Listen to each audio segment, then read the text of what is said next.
Bismillahirrahmanirrahim. Assalamualaikum warahmatullahi wabarakatuh. Asyhadu an la ilaha illallah, asyhadu anna Muhammadar Rasulullah. Allahumma sholli ala sayyidina Muhammad wa ala ali sayyidina Muhammad. Kama sholaita ala sayyidina Ibrahim wa ala ali sayyidina Ibrahim. Bil alamina innaka Hamidum Majid. Sebelumnya kita panjatkan dahulu doa kepada Gusti Allah Ingkang Maha Agung untuk saudara-saudara kita ya yang telah bermurah hati memberikan sholawatnya kepada channel dakwah ini, sehingga channel ini dapat dengan setia eksis hadir dalam ruang-ruang diskusi kalian semuanya dimanapun kalian berada, dengan sebuah harapan tentunya insya Allah sholawat itu akan terbalaskan dengan balasan yang lebih baik lagi. Begitu juga untuk seluruh bapak terkasihku dimanapun kalian berada, di mancanegara ataupun di dalam negeri.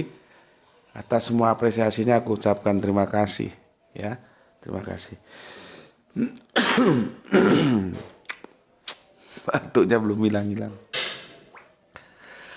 Semoga selalu always dan tidak pernah never bertumbuh menjadi yang anti skip dan anti download.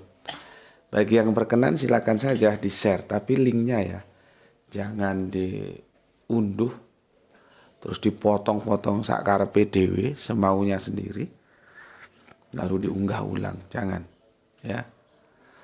Berikutnya semuanya dari kalian aku tidak bisa sebutkan satu persatu. Terima kasih atas doa-doa baiknya, dan semoga kebaikan doa itu juga Allah curahkan kepadamu ya.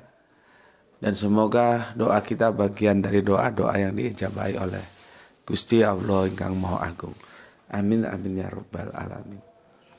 Oke, sejak subuh sekitar jam berapa ya? Jam 3 mulai terasa, tapi jam 4-an ya sudah gerimis dan dingin. Ini sedikit gelap ya. Gerimisnya datang lagi. dua hari lumayan ya, agak memperoleh kehangatan mentari yang lumayan. Sekarang sudah datang lagi gerimisnya ya. Oke, dingin empuk. Ini hari Jumat ya, maka enggak bosan-bosannya aku ingatkan untuk kalian yang laki-laki yang pakai celana, kecuali yang cewek yang pakai rok enggak usah ya. Nanti hadiri ya, penuhi ya masjid-masjid di sekitarmu dengan kehadiranmu untuk melaksanakan sholat Jumat berjamaah. Begitu juga khususnya bagi yang sudah paham ya, laksanakan dua-duanya karena dua-duanya sama-sama diperintahkan. Sholat Jumat ya diperintahkan, sholat duhur ya diperintahkan. Enggak ada ceritanya di antara kedua itu saling merukso, enggak ada ya. Kalau yang belum paham ya silakan kerjakan saja apa yang sebatas engkau pahami, dan jangan lupa banyak-banyaklah mengkaji ya. Ini Jumat Kliwon. Kalau enggak salah Jumat. Greto Jumat apa ini tuh? Lihat di tanggal tuh. Mengusir dingin dulu. Tanggal 16 sekarang ya. Jumat Legi. Ya kemarin Kamis apa ya? Kamis Kliwon. Ya, Jumat Legi, Kamis Kliwon. Bismillahirrahmanirrahim.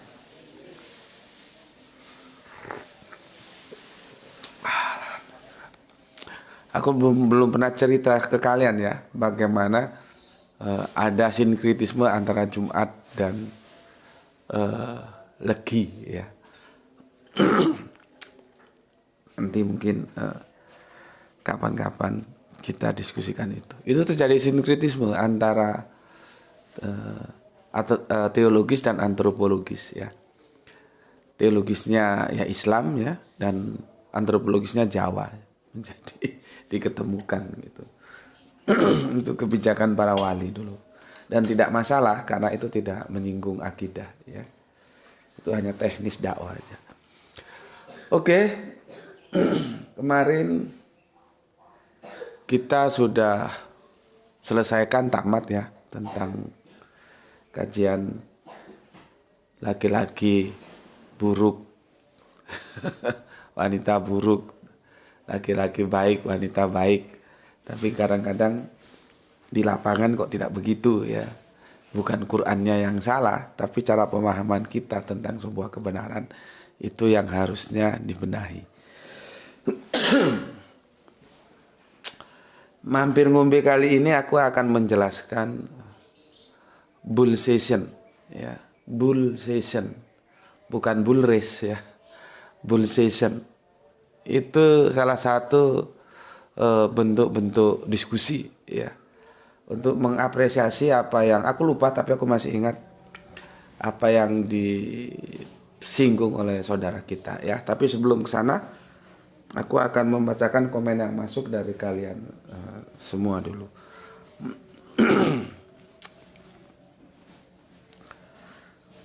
Jadi tajuk kita yang kemarin kan yang sudah kita yang sudah kita tutup kan memahami pesan Quran surat An-Nur ya. Surat 24 nomor ayatnya 26 2 tamat ya, yang direquest oleh Muhammad Bintang Ramadan. Oke. Ini komen yang masuk.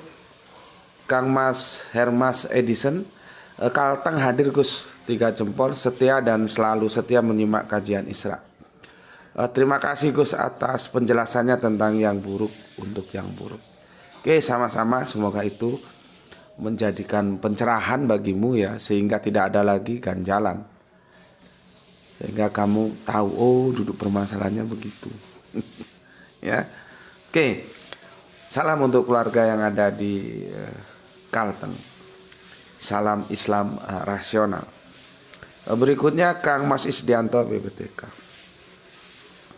Alhamdulillah Gus, Sidang Manik hadir menyimak kajiannya memahami surah An-Nur surah 24 yang ke-26. Sangat mencerahkan dengan cara ayat by ayat ya. Jadi itu maksudnya Quran bil Quran ya, dari satu ayat ke ayat yang lain kita teliti, kita lakukan kritik teks dan kurva normal. Kurva normal itu yang kalau pernah dapat pelajaran statistik ngertilah ya. Itu kan statistik dasar. Ini membuktikan bahwa Al-Quran adalah kebenaran mutlak. Mantap Gus, yang baik tetap semangat dan mudah mendapatkan rezeki yang berkah. Oke, terima kasih untuk Kang Mas Isdianto PPTK ya. Dan aku sudah semaksimal mungkin membagikan untuk kalian semuanya apa yang aku tahu. Dan begitulah cara kita memahami Al-Quran.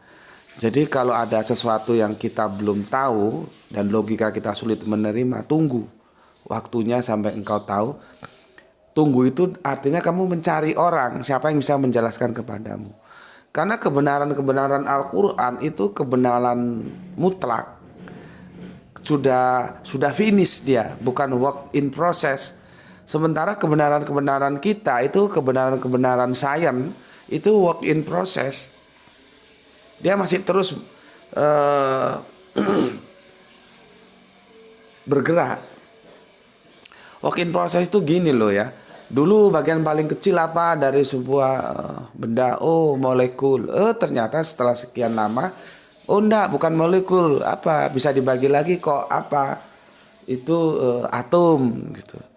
Ketemu lagi, oh enggak, atom ternyata bisa dibagi lagi, apa nuklir gitu ya. Kita terima nuklir sampai ada penemuan bom nuklir itu kan. Akhirnya enggak juga, karena apa? Masih bisa dibagi lagi, apa sak gitu ya. Sak. Lama enggak juga. Ternyata apa? Bisa dibagi lagi, apa proton, neutron. Nah, kita enggak tahu sekarang, saintis lah yang bekerja. Apakah proton, neutron itu bisa dibagi lagi?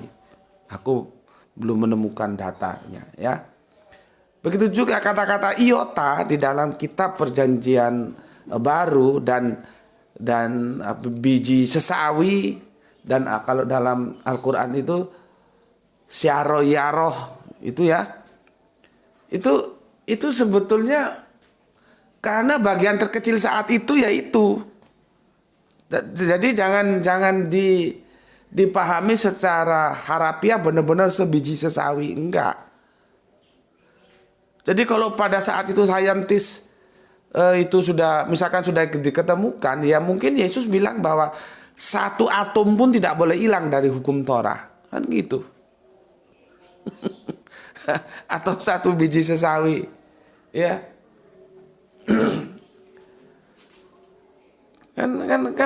kan dulu orang belum sampai ke sana, jadi nanti kalau dibilang satu atom atau satu siak, opo siak gue nggak ngerti. Ya begitu. Jadi kebenaran kita, kebenaran work in process, terus mencari. Ya, kalau nanti kamu sudah ketemu pada kebenaran akhir dari sebuah penelitian, itu mesti sama dengan kebenaran Al-Quran. Karena Al-Quran itu kebenarannya itu sudah finish. Ya maklum saja karena dia kan diinformasikan dari yang maha tahu. Ya, seperti pernah aku bilang kemarin, di tengah laut ada api. Loh, orang-orang Arab dulu bingung. Gimana ini dalam laut ada api, orang airnya sudah begitu. Ya, oke, itu Kang Mas Isdianto, dan untuk teman-temanku yang lain ya, bahwa Al-Quran itu kebenarannya dia sudah finish, sudah mutlak. Sedangkan pengetahuan kita akan kebenaran itu work in process ya. Oke, terima kasih. Kemudian Bapak Ikhwan Tamin, alhamdulillah bisa ngaji, semoga Allah melimpahkan rezekinya untuk kita semua. Salam Isra juga. Matur nuwun Bandung, terima kasih untuk Pak Ikhwan Tamim yang ada di Tangerang. Semoga bahagia bersama keluarga ya. Aku tolong nanti kalau aku lupa ditagih ya. Aku akan mendiskusikan sama kalian tentang akhir hidup ya. Akhir hidup, akhir hayat. Ya. Karena banyak orang salah memahami kan ada hadis itu, ketika orang di akhir hidupnya membaca la ilaha illallah, maka jannah untuknya. Gitu. Ada lagi ketika orang nasak, bacakan la ilaha illallah. Gitu. Nah, pemahaman akhir hidup itu yang jadinya kacau. Dan ini nggak pernah dijelaskan di kajian-kajian, orang ustadznya aja bisa jadi nggak ngerti maksudnya akhir hidup itu. Ya. Karena kalau akhir hidup baca la ilaha illallah masuk surga, dipahami seperti itu bertentangan dengan Al-Quran. Lihat itu, si Fir'aun itu ketika dia sudah berpikir, wah habis deh gue ini, sudah habis gue, nggak mungkin gue ngelawan Musa. Apa dia bilang? Kalau begini aku percaya dah kepada Tuhannya Musa dan Harun. Berarti kan bertauhid dia. Tapi apakah kejana? Enggak kan, keblangsak juga kan dia.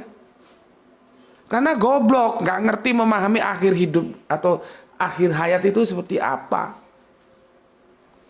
Orang mau koid dibacain la ilaha illallah. Gimana kesadaran sudah datang pergi.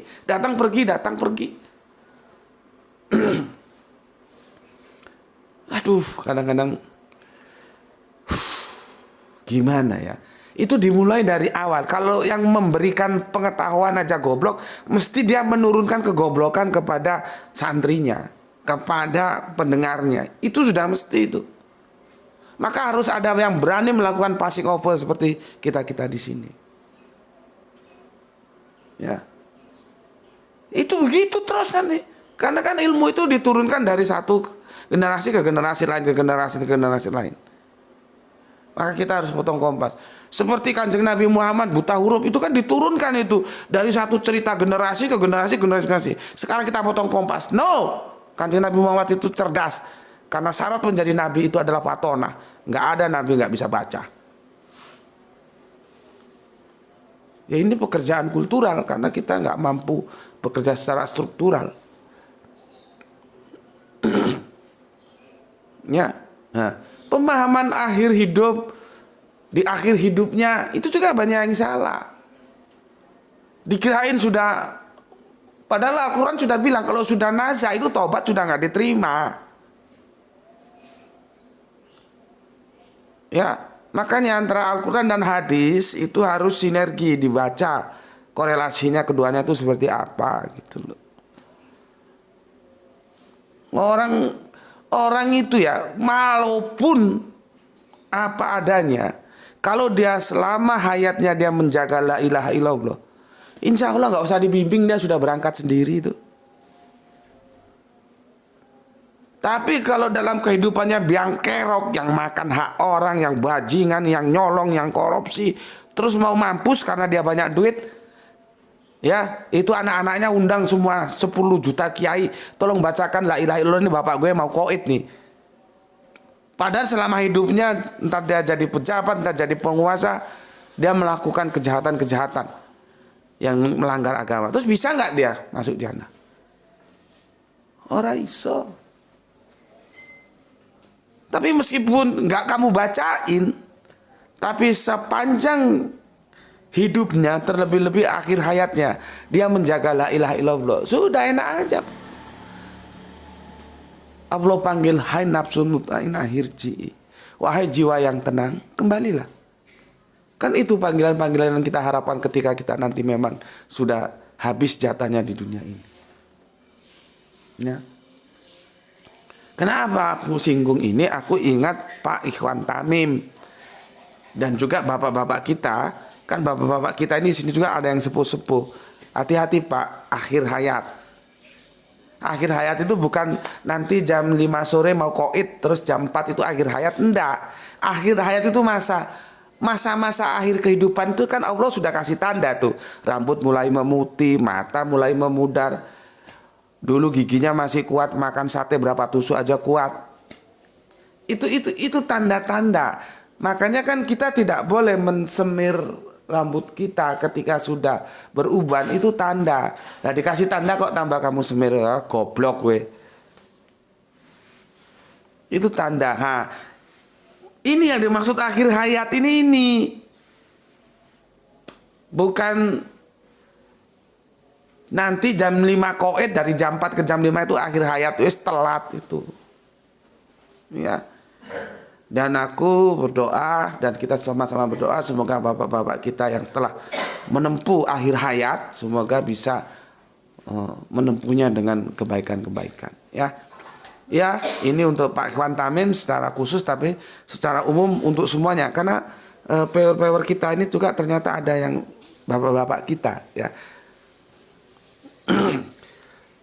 Dan kemarin ada yang japri ya langsung ke aku, seorang bapak ya, mungkin dia lebih senang begitu daripada di kolom komentar, ya tidak ada masalah ya, silakan saja.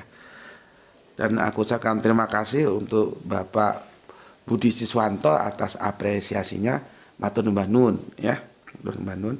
Insya Allah ya, nanti kalau ada waktu bisa ketemu. Semoga sehat selalu. Oke, sekarang soalnya kita Wiswati Palu menyimak Tuan Guru. Semoga kita semua selalu dalam lindungan Allah dan diberikan keberlimpahan rezeki. Amin, amin ya Rabbal Alamin. Oke, begitu juga untuk keluarga yang di Palu ya. Semoga selalu dalam lindungan Allah. Salam Isra semuanya.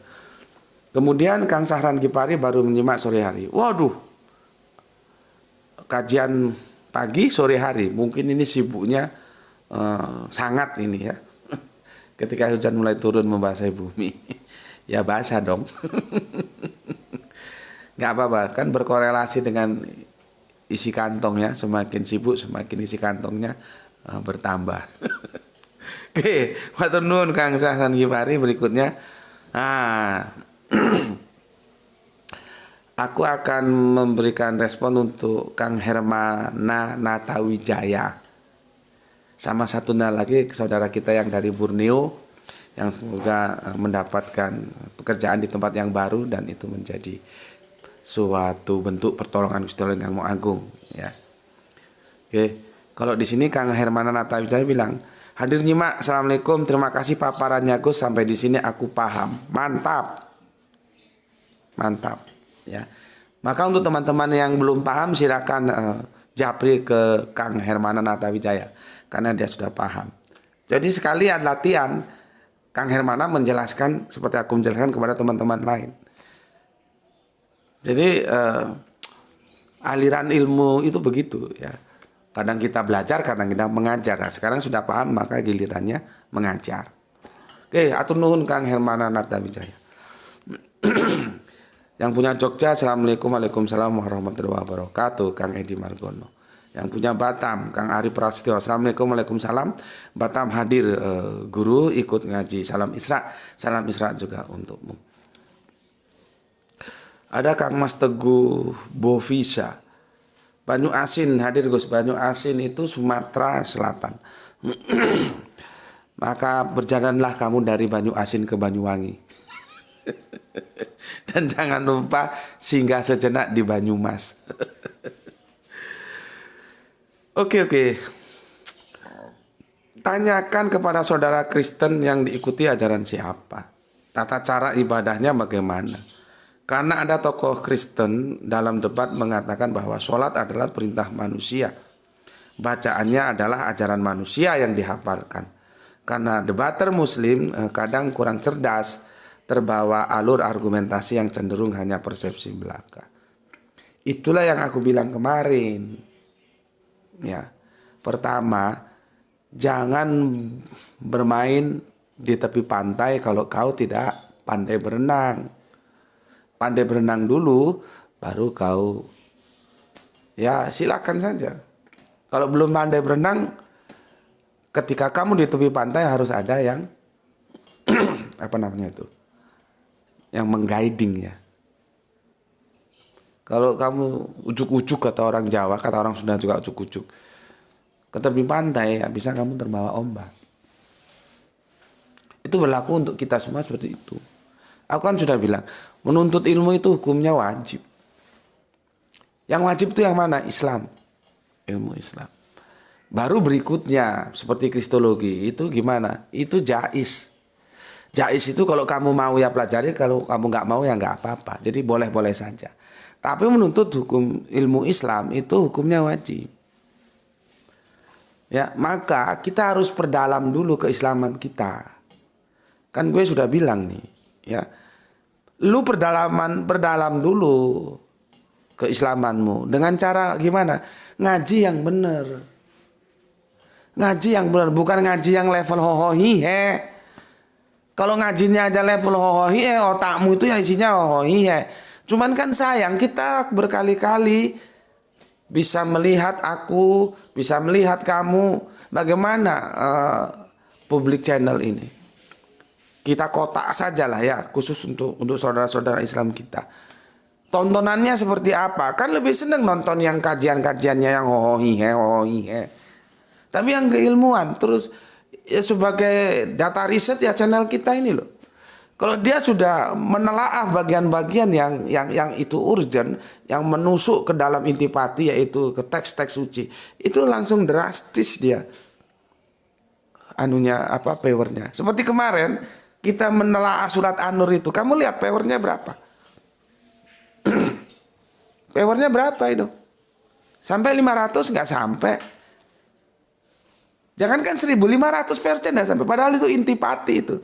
Bayangkan kalau dalam sebuah diskusi dia bilang memaparkan kerangka berpikirnya tentang Al-Quran. Tiba-tiba ada saudara kita dari Kristen, teman diskusinya tanya, Pak, Mas, Mbak, Anda hakul yakin bahwa Al-Quran itu sebuah kebenaran? Iya. Sekarang saya mau tanya Pak, ini surat An-Nur, katanya laki-laki baik dapat perempuan baik. Tetangga gue itu Pak, laki-lakinya baik, perempuannya bejat Pak. Gimana? Coba Anda bisa jelaskan. Tetangga gue Pak, perempuannya soleha Pak, baik, tapi laki-lakinya bejat. Anda bisa jelaskan? Jungkir kepalamu jungkir. Karena nggak pernah ngaji.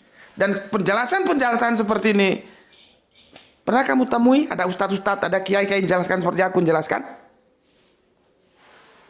Coba bayangkan dalam satu forum resmi perdebatan, dan itu ditonton oleh audien yang banyak, ya. Kamu ditanya oleh saudara Kristenmu, bagaimana bukti kebenaran Al-Quran? Kan kebenaran itu kan persesuaian antara pernyataan dan kenyataan. Itu yang dimaksud benar. Al-Quran memberikan pernyataan, wanita baik-baik untuk laki-laki baik-baik, wanita bajingan untuk laki-laki bajingan. Begitu juga sebaliknya. Terus teman diskusimu tanya yang Kristen, seperti aku bilang tadi, Anda aku yakin Al-Quran itu benar? Ya, saya sebagai orang Islam ya aku yakin. Anda tahu? Tahu. Tolong jelaskan kepada saya surat An-Nur ini. Karena tetangga saya nggak begitu. Saya tahu karena kami berteman dari kecil. Dia dari kecil baik-baik, sekarang dapat suami bejat. Begitu juga sebaliknya. Dari kecil baik-baik, dapat istri bejat. Berarti kan nggak sama antara pernyataan Al-Quran dan kenyataan sosial. Ayo, bisa jelaskan? Itu yang aku bilang tadi, ya. Etos belajar kita itu nggak gimana ya. Kalau aku punya kemampuan itu tak tempelengi semua itu anak-anak Islam itu supaya mau belajar, supaya nggak goblok. Bukan nggak boleh nonton video-video yang guyon-guyon, yang hohoh-nya, yang hanya sebesar berita-berita. Boleh, tapi yang ini kan lebih dari boleh, harus. Kalau itu boleh, ini harus. Kalau ini wajib, itu jais, gitu loh. Tapi kan jadinya kebalik. Kalau yang sudah masuk ke dalam teks-teks, melakukan kritik teks, itu power langsung turun. Terus ujuk-ujuk masuk ke dalam dunia perdebatan. Sekarang ini informasi terbuka. Orang Islam bisa belajar apa saja, orang Kristen bisa belajar apa saja, orang Hindu bisa belajar apa saja, orang Buddha bisa belajar apa saja, karena data itu terbuka. Dia masuk ke perdebatan, ditanya oleh teman Kristennya, lolak lolok kaya ketek ditulup, kata orang Jawa. Kaya ketek ditulup. Makanya edukasi itu perlu. Dia ditanya tentang sholat, nggak bisa menjelaskan. Ya nggak bisa kalau sholatnya dia tidak paham bagaimana sebenarnya kronologi sholat itu. Nggak bisa. Cuman kan ya itu. Padahal Al-Qurannya sudah bilang lewat Kanjeng Nabi, Iqra. Iqra itu artinya baca. Baca itu artinya belajar. Kan gue berulang kali bilang, gue kagak masalah lu itu tonton video-video yang ringan-ringan. Misalkan pantatnya mualaf digigit nyamuk gitu. Atau yang lain-lain, ya silakan. Tapi yang ini nih, ini wajib. Cuma kan kebalikan. Gitu loh. Kadang-kadang gemes aku lihat. Ya. Karena pertarungan ke depan ini adalah pertarungan pemikiran, Ghazwul Fikr. Lu nggak bisa main pokoknya nggak bisa. Diketawain lu, sana minggir lu, nggak usah masuk karena diskusi. Ya. Sebagai contoh begini. Coba Bismillah itu sebetulnya omongannya siapa? Al-Fatihah itu omongan siapa?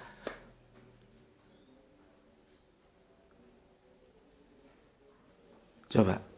Bismillah aja ya. Bismillah. Kita pakai terjemahan yang umum saja. Dengan nama Allah yang Maha Pengasih lagi Penyayang. Itu omongannya siapa? Ini pernah masuk ini. Pertanyaan ini dari teman Kristen. Sayang ketika aku jelaskan dia nggak tahu kemana sekarang, nggak pernah masuk lagi. Mungkin sudah jenuh. Dia bilang, itu kan omongannya manusia Pak. Karena nggak mungkin Allah mengatakan dengan nama Allah. Coba bagaimana? Kan nggak mungkin Gus Beti dengan nama Gus Beti. Ya, lu gimana sih Gus Beti dengan nama Gus Beti?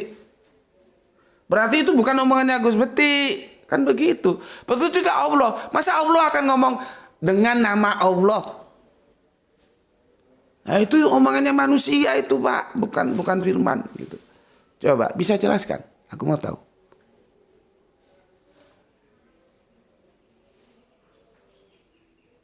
Tunjukilah kami jalan-jalan orang-orang yang istiqomah.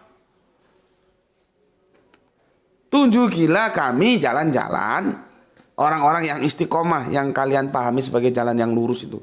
Mulai sekarang rubah. Ihdinas sirotol mustaqim. Mustaqim itu orang-orang yang istiqomah. Para nabi itu istiqomah. Bukan jalan yang lurus. Itu omongan siapa itu? Kan itu doa. Masa Allah berdoa? Nah ini kalau nggak ngerti duduk permasalahannya, nggak bisa jelaskan. Gitu loh ya. Itu yang aku maksud. Ayolah belajar supaya cerdas. Otak generasi Islam itu supaya nutrisi, wawasan, pengetahuannya itu bertambah. Dengan cara apa? Nggak apa-apa nonton video yang begitu, nggak apa-apa. Aku juga nggak larang. Tapi yang begini ini nih, itu penting. Karena aku sudah bilang kemarin, kalian pernah mendapatkan penjelasan surat An-Nur 26 seperti aku menjelaskan? Ayo masuk pondok pesantren, masuk ke kajian-kajian tiap masjid. Masuk kamu. Pernah menjelaskan seperti aku menjelaskan? Paling otakmu lolak-lolok gini.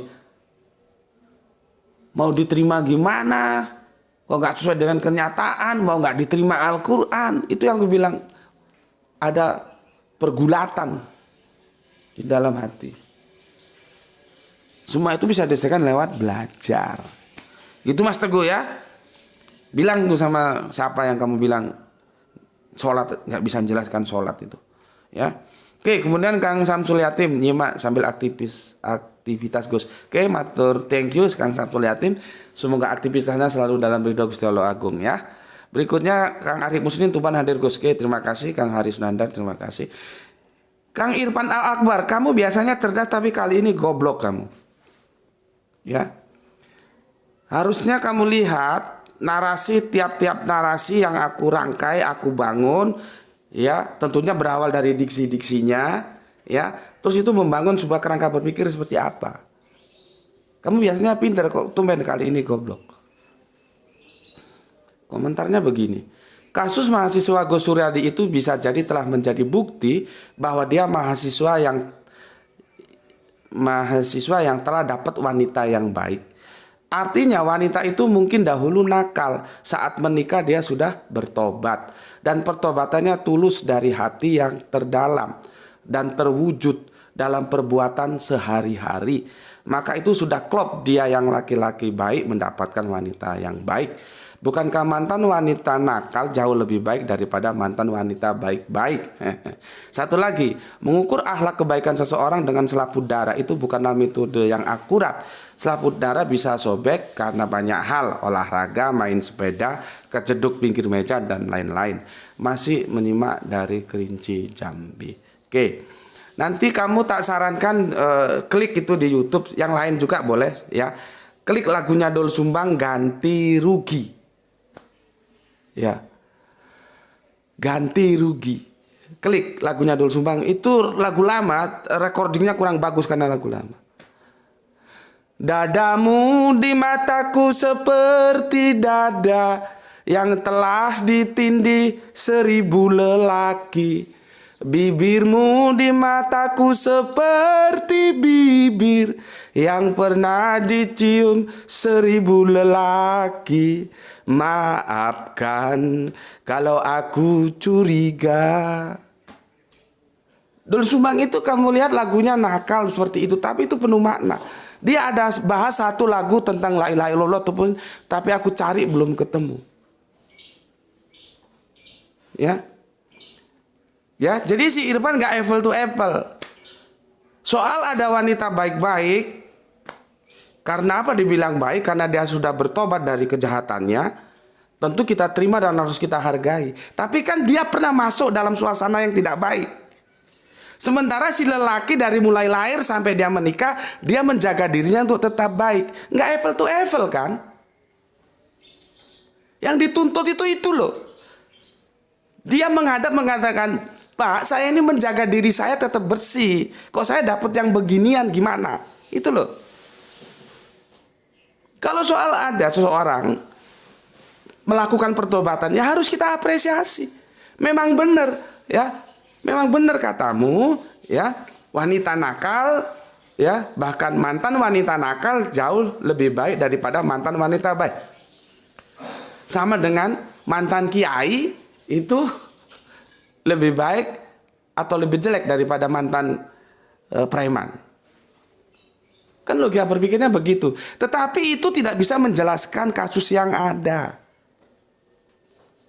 Ya, makanya perlindungan terhadap wanita Itu harus diutamakan. Kalau kamu punya saudara wanita, entah itu mbakmu, entah itu adikmu, entah itu siapamu, itu harus dijaga. Bahkan kamu kalau harus kehilangan mobil atau kehilangan saudara perempuanmu, kamu pilih mana? Mobil 10 juta, 20 juta, 30 juta, sampai mobil yang 100 juta, 100 miliar, mobil yang 1 triliun, kalau kamu punya duit, kamu beli di toko ada. Tapi himen, kemana kamu mau beli? Aku mau tanya. Kamu pergi ke toko, Pak, saya mau beli selaput darah. Bisa kamu beli. Jadi kamu jangan goblok. Kamu biasanya pintar, di sini goblok kamu. Ya. Itu harga diri, itu hak suaminya. Coba kamu lihat di apa namanya? Di infotainment yang bajingan-bajingan itu. Seseorang menjual selaput darahnya, keperawanannya dengan bos-bos itu dengan metodologi lelang itu sampai miliar-miliar itu. Dibeli itu sama pengusaha-pengusaha itu. Dan itu dia minta garansi si perempuan itu dibawa dulu ke dokter. Jangan-jangan himennya ini direkayasa ternyata nggak perawan. Itu dibawa ke dokter, ya, dirujuk ke dokter bahwa dia benar-benar perawan. Transaksinya berapa miliar dibayar. Dan dipakai itu perempuan. Si perempuan, aku pernah baca, dia berpikir realistis saja. Saya jual, saya bisa beli rumah, saya begini, saya begitu. Daripada saya kasih pacar saya. Belum tentu juga dia menikahi saya. Tapi pikir meskipun itu tetap aja salah, tidak boleh. Tapi kerangka berpikir sekuler dia itu ada benernya gitu loh. Lah kok enak pun tak kasih gratis bajingan. Belum tentu kasih saya surat nikah. Mending tak jual sama pengusaha. Setelah itu saya bisa untuk buka usaha, bikin rumah, bikin apa.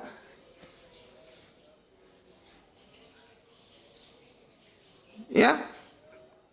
Jadi kamu bilang sudah klop-klop apanya. Satu lagi ya. Aku ingatkan ya. Aku tolong diingatkan, kan ini mau Natal nih. Ya. Nanti kita akan bahas tentang keperawanan Maria. Ya.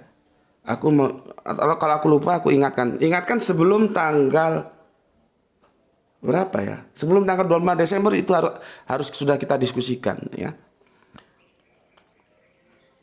Satu lagi, mengukur akhlak kebaikan seseorang dengan selaput darah itu bukan metode yang akurat.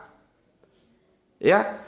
Sampai sini betul. Berikutnya, selaput darah bisa sobek karena banyak hal, olahraga, main sepeda, kejeduk pinggir meja.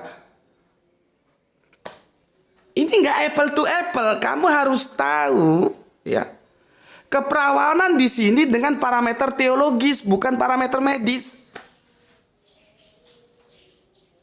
Yang kamu bilang sobek karena olahraga, main sepeda, kejeduk pinggir meja, kelempar apa kayak. Itu hitungannya medis. Sedangkan yang kita bicarakan itu teologis agama. Kenapa sih teman-teman Katolik selalu mengatakan perawan Maria? Kenapa nggak cukup kok Maria saja? Karena mereka akan menggaransi bahwa Bunda Maria itu bukan pezina. Di situ loh maksudnya. Jadi yang kita bicarakan keperawanan itu standarnya itu teologis bukan medis. Secara teologis ya, meskipun dia sudah sobek selaput darah itu kan gampang ini kita ngomong bla-blaan ya. Itu kalau robeknya karena benda tumpul ya, karena dia melakukan kejahatan seksual, itu nggak teratur itu. Tapi kalau karena kecelakaan mungkin dia naik sepeda terus kejedut mungkin atau kena apalah gitu, itu robeknya dia lurus begini.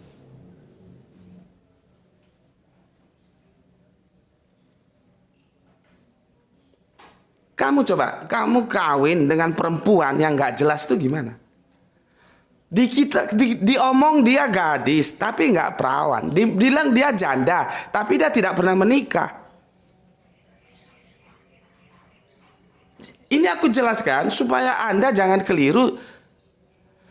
Agama itu tidak mengukur keperawanan itu secara medis, tapi secara yuridis, hukum moral agama. Kanjeng Nabi aja menikah dengan janda kok. Tapi kan yang wajar orang janda yang nggak perawan. Tapi bagaimana kamu menikah gadis tapi nggak perawan. Coba kamu mau simpulkan apa perempuan itu? Mau kamu bilang janda, bukti surat cerainya nggak ada dan memang dia tidak pernah menikah. Tapi mau dibilang gadis sudah nggak perawan. Artinya parameternya beda antara parameter sosialis dan parameter teologis. Parameter teologis itu adalah ketundukan hukum akan larangan zina. Itulah sebabnya teman-teman Katolik selalu memberikan stressing perawan Maria, perawan Maria. Gampangnya ngomong Maria bukan pezina, Maria bukan pezina, gitu loh. Jadi kalau masalah ada orang, ada gadis yang selaput darahnya rusak, mungkin karena olahraga, mungkin karena ada dulu sepeda kan ada yang batangannya gini ya, bukan yang palang begini. Pada waktu dia belajar masih kecil kejedot terus vaginanya terkena, itu bisa enggak perawan? Bukan itu tidak masuk dalam bahasan kita. Itu kita maklumi. Gitu loh, ya. Jadi kerangka berpikirnya si Irfan ini persis kerangka berpikirnya yang nanti kita bicarakan, insya Allah. Bagaimana kaum-kaum feminis itu protes terhadap Katolik. Sama pertanyaannya, apakah perempuan itu hanya dihargai lewat selaput darah? Perspektifnya mana yang dipanggil? Kalau perspektifnya teologis, iya. Karena orang yang sudah kehilangan selaput darah berarti dia pernah melakukan perzinahan dan itu larangan agama. Tapi kalau parameternya medis beda lagi. Gitu loh. Jadi Irfan ya, lihat kalau aku jelaskan. Ya, kamu biasanya pinter, kali ini miss kamu. Ya. Oke, kemudian Mbak Cur hadir nyimak ya. Empu di 99 Gus nyimak. Oke, ya. Jadi begitu ya. Kalau kita punya saudara perempuan, jaga dia. Ya, dia adalah harga diri kita. Tidak boleh ada yang sembarangan terhadap dia. Kamu boleh kehilangan mobilmu, kamu bisa beli di toko. Tapi kalau perempuanmu, saudaramu, entah itu mbakmu, adikmu atau apapun keponakanmu, itu harus kamu jaga. Nggak ada di toko yang himen selaput darah itu nggak ada di toko. Itu hak suaminya. Beri dia pendidikan yang jelas. Ya, oke. Bismillahirrahmanirrahim.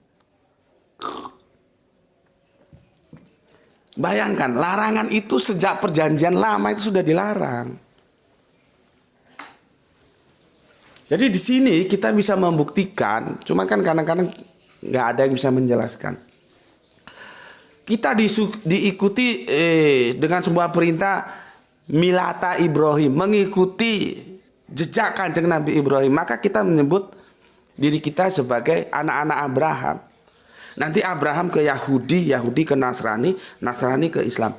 Kita masih memegang teguh itu yang telah disampaikan pada zaman era Yahudi, zaman kenabian Kanjeng Nabi Musa. Ya. Masih kita pegang teguh. Bagaimana larangan-larangan itu ada. Oke.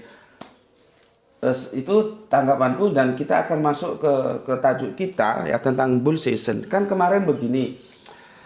Kang Mas yang dari Borneo itu bilang waktu aku unggah hasil diskusi yang di Tulungagung itu kan dengan Pak Tua yang 40 tahun mencari kebenaran, sorry ya, kan komentarnya kan begini, saya kalau diskusi seperti ini 3-4 jam saya kuat Gus, mantengin, kuat melihat gitu kan. Oke, terus Kang ingatku, tapi semoga tidak salah ya, kalau salah mohon dikoreksi, tapi aku ingat Kang Hermananata Wijaya komentarnya nggak begitu, komentarnya sayang diskusinya terputus gitu ya. Maka aku akan memberikan penjelasan untuk kalian berdua secara khusus dan untuk semuanya secara umum. Dalam salah satu metodologi yang kita biasanya dijelaskan itu ya, di sekolahan, di kampus itu dijelaskan. Diskusi itu ada banyak cara. Ada yang seperti yang kita tahu ya, ada peserta diskusi, bisa itu 2 pihak atau 3 pihak, tapi yang jelas mereka saling mempunyai pendapat yang tidak sama. Makanya itu mereka maju ke meja diskusi. Terus nanti ada moderatornya. Itu yang umum seperti itu, yang resmi seperti itu. Ya. Tapi adalah satu lagi metodologi diskusi itu bull session. Bull itu kerbau, session itu ya session itu. Ya. Session itu. Namanya bull session. Nah, yang kemarin aku terapkan itu bull session. Masing-masing metodologi itu ada kelemahannya masing-masing, ada kelebihannya masing-masing. Kalau acara seperti yang kemarin itu lebih tepat itu bull session seperti begitu. Ya. Jadi kalau diskusi bull session itu nggak ada moderator. Semua itu boleh ngomong. Ya, boleh ngomong. Semua boleh ngomong, nggak harus ditahan dulu nanti. Pak, oh ya silakan kamu. Oh nanti kamu dulu, ini dulu. Nah, enggak begitu. Jadi mengalir dia. Makanya bull session. Semua boleh ngomong sendiri-sendiri boleh. Ya. Itu keuntungannya apa? Lebih terbuka, ya. Lebih terbuka dan karena tidak dibatasi oleh moderator. Ya. Tetapi ada kelemahannya. Dia sering tidak terarah. Kadang-kadang kita berbicara topik kemarin itu kan topiknya yang paling hangat itu tentang poligami dan perang. Karena apa? Karena Bapak kita, ya aku juga minta bantuan kalian semuanya lah ya. Kita doakan semoga beliaunya itu bersedia menerima hidayah, dilembutkan hatinya. Beliau bukan orang tidak percaya ada Tuhan, beliau percaya. Jadi beliau itu kalau pakai istilah sekarang itu agnotisme. Percaya terhadap Tuhan tapi dia bingung agama mana yang mau dia pakai. Ya, sementara dia hidup dalam lingkungan Islam Kristen, pilihan dia antara Islam dan Kristen. Masing-masing menurut dia ada yang menjadi alasan untuk tidak bisa diterima. Gitu. Karena dia membagi menjadi begini, ajaran dan pembawa ajaran. Baru nanti kitab sucinya. Tapi sepertinya fokusnya itu lebih kuat ke ajaran dan yang pembawa ajaran. Ya. Tentang Kristen, dia sangat welcome terhadap Yesus. Karena apa? Tidak pernah perang, tidak pernah poligami. Tapi sama ajaran Kristen, dia rasionalitasnya nggak bisa nerima, dia tolak. Sebaliknya tentang Islam, dia ajaran Islam oke, tapi kepada Kanjeng Nabi Muhammad dia tidak welcome. Karena apa? Suka perang, suka menikah.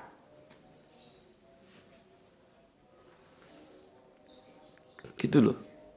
Dan aku kan ini pertemuan yang ketiga kalinya ini. Ya, karena terhalang Covid 2 tahun ya. Terus kita cari waktu juga kadang-kadang sibuk dan sini sana itu perjalanan hampir 3,5 jam ya. Berarti kalau kita ke sana pulangnya mesti malam sampai sini. Sudah menjelaskan semuanya. Secara fair aku jelaskan. Meskipun aku Islam, tidak lalu Kristen aku jelek-jelekan, oh enggak boleh. Dia kan orang yang mencari, maka aku harus memberikan penjelasan sejelas-jelasnya. Nanti silahkan beliaunya memilih. Ya. Kenapa Kanjeng Nabi Isa atau Yesus dalam perjanjian baru kan tidak pernah perang? Nah, aku jelaskan. Kenapa dalam tanda kutip tidak menikah? Aku jelaskan. Terus dia bilang kalau perjanjian lama itu lebih brutal kalau perang. Sampai anaknya, sampai ternaknya dihajar habis, sapu bersih. Take all, ambil semua. Makanya itu yang aku pernah diskusi sedikit serius terhadap sahabatku ya, Dr. Eli Tambunan yang beberapa waktu lalu, yang pada waktu itu sebetulnya kita bahas tentang Hagia Sophia ya. Hagia Sophia itu kan tidak bisa yang ada di Turki itu dari peristiwa peperangan juga kan. Dia kira perperangan dalam Islam take all, oh tidak. Take all itu diambil semua apa adanya, babat gitu loh. Karena dia bacanya di perjanjian lama seperti itu. Aku bilang tidak. Dalam Islam itu ada aturan. Pohon aja tidak boleh ditumbangkan. Rumah ibadah tidak boleh. Orang tua tidak boleh. Itu ya, ada aturan. Dan Pak Tua ini sudah aku jelaskan. Ya. Aku jelaskan juga tentang Islam. Kenapa Kanjeng Nabi berperang? Itu defensif bukan ofensif. Kenapa menikah? Menikah itu bukan karpe dewe Kanjeng Nabi.